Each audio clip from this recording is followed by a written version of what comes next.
Today I want to talk about this GE over-the-range microwave that I just bought. This thing is really beautiful in a stainless steel finish, and this is a huge upgrade from the small countertop microwave I used to have right over there that was hogging up a lot of my limited counter space here in my kitchen. Now I have it over the range. This thing is fantastic. It's 1.6 cubic feet, so you have a lot of room in there. And it is just under 30 inches in width, which is pretty much your standard size for over-the-range microwaves.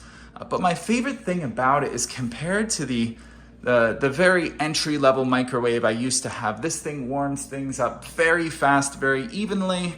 It's 1,000 watts, so you get a nice, good, warm, it works wonderfully, and it looks great.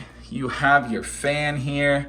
You have your surface light, which you can turn on and off in nightlight mode. I'll show you underneath to kind of show you the fan there.